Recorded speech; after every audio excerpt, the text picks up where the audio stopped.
Hello दोस्तों, तो लेके आ चुके हैं इस चैप्टर का आखिरी वीडियो जो कि है हमारा लेक्चर नंबर 3।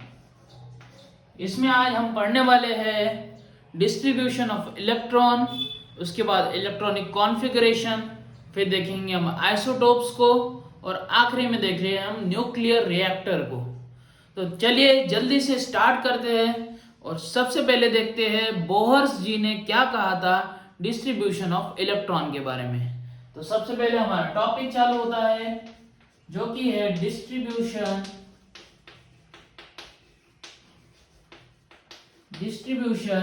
Of electron. तो बोहर्स ने सबसे पहले बोला कि इलेक्ट्रॉन जो होते हैं वो रिवॉल्व करते हैं एक स्पेसिफिक शेल में, एक स्पेसिफिक शेल में। ये हमारा है न्यूक्लियस।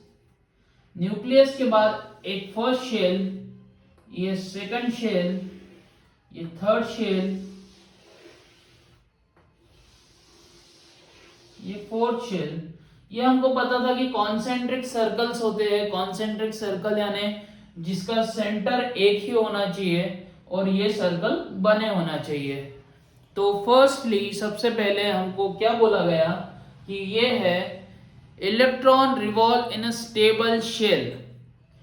इलेक्ट्रॉन जो होते हैं ये रिवॉल्व करेंगे, इस प्रकार से रिवॉल्व होंगे, इसमें रिवॉल्व होते जाएंगे एक स्पेसिफिक शेल में। अगर इलेक्ट्रॉन इस शेल में है तो इस शेल में ये रिवॉल्व करते जाएगा एक स्पेसिफिक ऑर्डर में, इस प्रकार से रिवॉल्व होते जाएगा। सेकेंडली इन्होंने क्या बोला, this shell has definite energy. पहला हो गया हमारा शेल में रिवॉल्व होने वाला पॉइंट, रिवॉल्व हो रहे हैं। दूसरा बोला है स्पेसिफिक एनर्जी, यानी ये वाले इलेक्ट्रॉन के पास अलग एनर्जी होगी और वही ये वाले शेल के पास कुछ अलग एनर्जी होगी। इसके बाद थर्ड बोला है shell nearest to the nucleus is called first shell. Nucleus के सबसे करीब जो शेल है, मतलब ये वाला शेल, उस शेल को हमने बोला है फर्स्ट शेल। क्या बोला है? First shell. और उसके बाद में जो है, फर्स्ट शेल के बाद में जो नेक्स्ट शेल है उसको हमने बोला है सेकंड शेल। Second shell. काफी इजी पोस्टुलेट्स दिए थे बोहर्स ने, काफी इजी बताया है। सबसे पहले बोला कि इलेक्ट्रॉन रिवॉल्व हो रहे हैं स्पेसिफिक और इसमें शेल में। दूसरा बोला एनर्जी है उनके पास, एक स्पेसिफिक एनर्जी है। फिर फर्स्ट जो नियरेस्ट है उसको फर्स्ट शेल बोला है, नियरेस्ट को फर्स्ट शेल बोला है, और उसके बाद जो नेक्स्ट है उस नेक्स्ट को सेकंड शेल बोला है। बाद में original nucleus of shell, ordinal nuclear number of shell is n. अब ऑर्डिनल नंबर क्या होता है? ऑर्डिनल नंबर यानी उस जिसमें वो इलेक्ट्रॉन रिवॉल्व कर रहा है उसको ऑर्डिनल नंबर बोला है।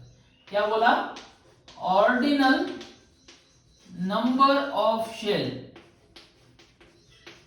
Ordinal number of shell. तो ये सपोज फर्स्ट शेल है तो इसका ordinal number n is equal to क्या हो जाएगा? 1 हो जाएगा। ये अगर सेकंड शेल है तो इसका ऑर्डिनल नंबर 2 हो जाएगा। ये थर्ड है और ये फोर्थ है। इसके बाद shell refers to be the symbol KLM। तो पहला जो शेल है उसको रेफर नाम दिया गया है K, दूसरे को L, तीसरे को M और चौथे को N। उसके बाद the maximum number of electron a shell can contain is obtained by formula 2n²। अब 2n² से निकालेंगे हम, फॉर्मूला है 2n² कि कितने इलेक्ट्रॉन एक शेल में जा सकते हैं या हो सकते हैं। तो number of electron in a shell हम निकालेंगे 2n² से, number of electron in a shell.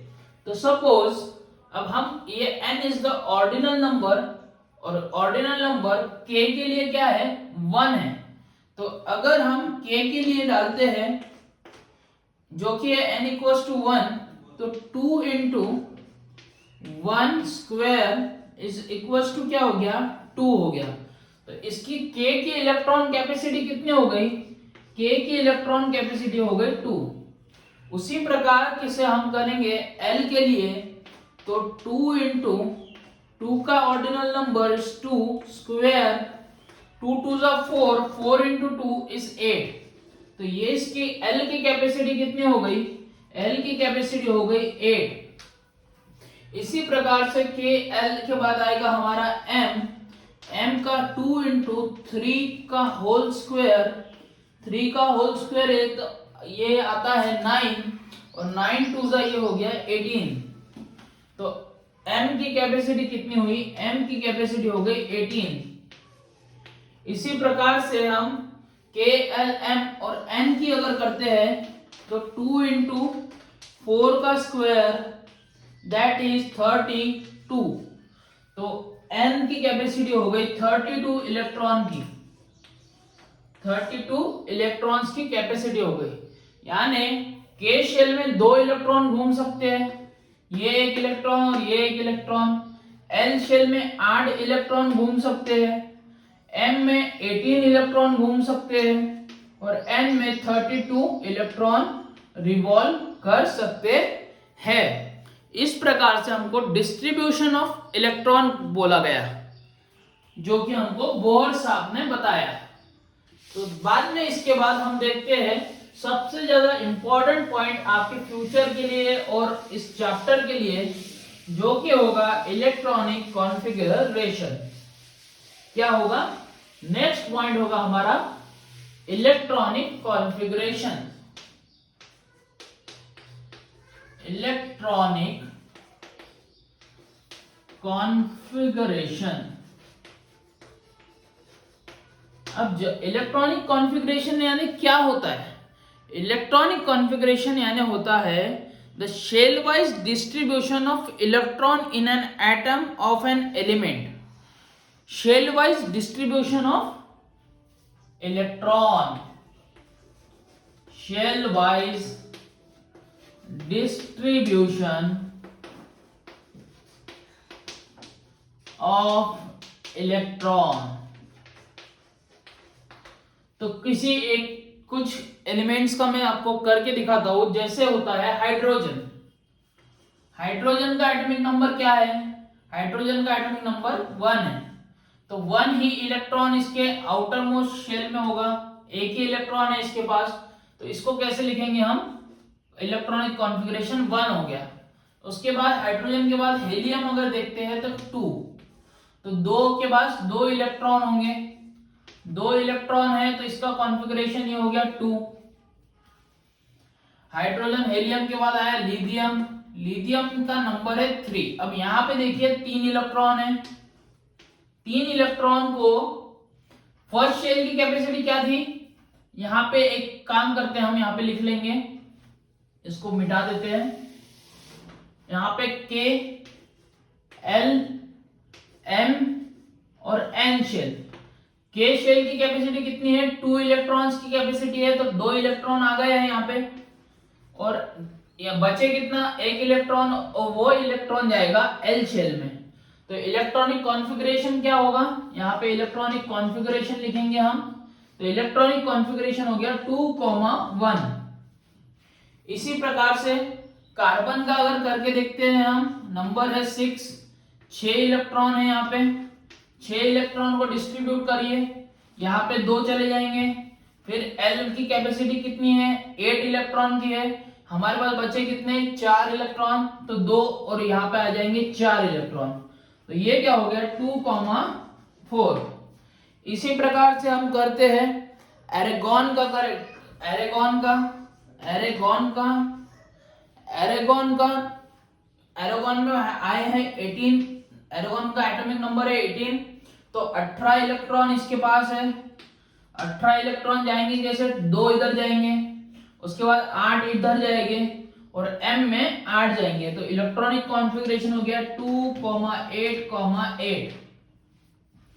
उसके बाद अगर हम करते हैं ब्रोमीन का, ब्रोमीन का करते हैं, तो ब्रोमीन का एटॉमिक नंबर है 35।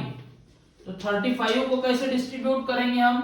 35 इलेक्ट्रॉन्स उसके पास हैं, तो 2 यहाँ पे आएंगे, 8 यहाँ पे आएंगे, यहाँ पे 18 आएंगे, क्योंकि m की कैपेसिटी ही 18 है तो यहाँ पे 18 आएगा।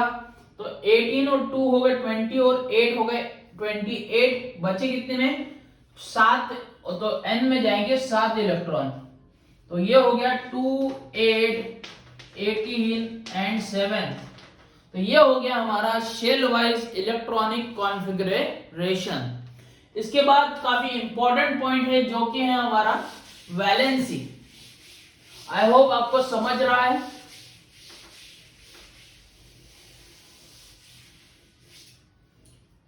नेक्स्ट टॉपिक है हमारा वैलेंसी। तो वैलेंसी यानी हमने पहले के चैप्टर्स में क्या सीखा है? वैलेंसी यानी क्या होता है? वैलेंसी यानी होता है number of bond form by any atom और एनी एटम। किसी भी एक इसके एटम फॉर्म बॉन्ड फॉर्म करने की कैपेसिटी। सपोज कार्बन की 4 बॉन्ड फॉर्म करने की कैपेसिटी है, तो हम क्या बोल रहे थे कि कार्बन की ये वैलेंसी है 4। ठीक है। यहाँ पे हाइड्रोजन की कैपेसिटी थी 1 बॉन्ड फॉर्म करने की, तो हम बोल रहे थे हाइड्रोजन की वैलेंसी है भाई 1। तो इसी प्रकार से हम शेल इलेक्ट्रॉनिक कॉन्फ़िगरेशन से कैसे वैलेंसी निकाल सकते हैं, ये हम अभी पढ़ने वाले हैं। तो चलिए देखते हैं कि electronic valency and electronic configuration का क्या रिलेशन है।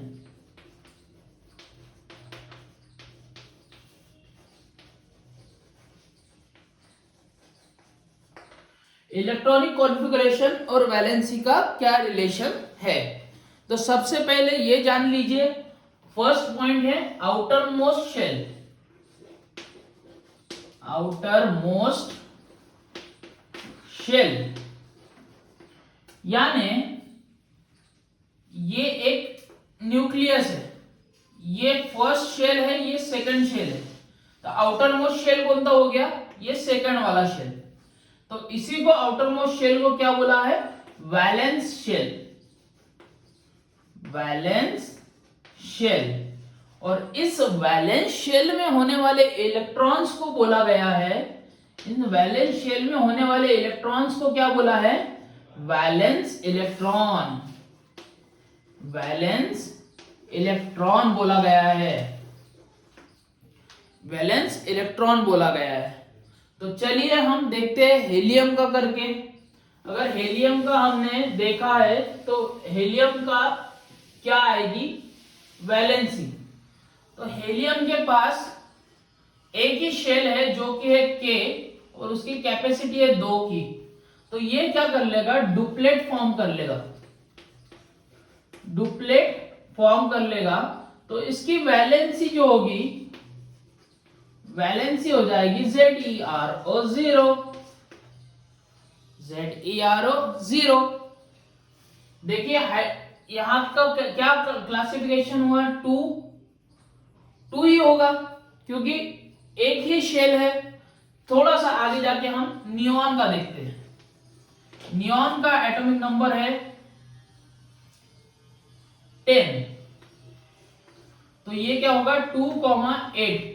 अब यहां पे क्या हो रहा है कि यहां पे 2,8 यहां पे ये ऑक्टेव फॉर्म कर ले रहा है, ऑक्टेट कंप्लीट कर रहा है, इसलिए इसका भी वैलेंसी होगी 0। इसी प्रकार से एरेगॉन का अगर देखते हैं हम, एरेगॉन का 18, 2,8,8, फिर 8 आ गया, फिर ऑक्टेट बन गया, फिर वैलेंसी 0।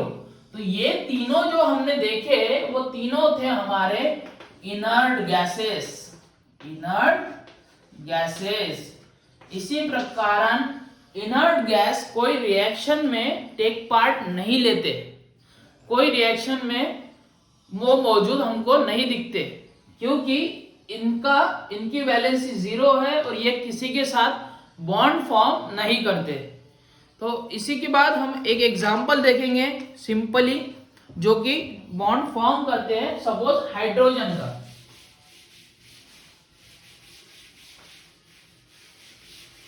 हाइड्रोजन हाइड्रोजन का एटॉमिक नंबर 1 है और ये इसका इलेक्ट्रॉनिक कॉन्फ़िगरेशन भी 1 है, तो ये एक है तो एक इसका वैकेंट है, 2 होना चाहिए था, 2 चाहिए हमको डुप्लेट बनाने के लिए, डुप्लेट नहीं बन रहा है। कितने से नहीं बना? तो वो हो गई वैलेंसी, वैलेंसी हो गई 1। क्या आप समझ पा रहे हो? एक चार्ट को लेते हैं, उस पे से हम ये समझेंगे, जो कि है आपके इसमें किताब में। सपोज एक इसमें ले लेंगे सिंबल, फिर आएगा मॉलिक्यूल,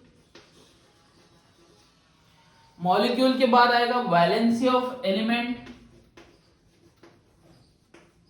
वैलेंसी ऑफ एलिमेंट,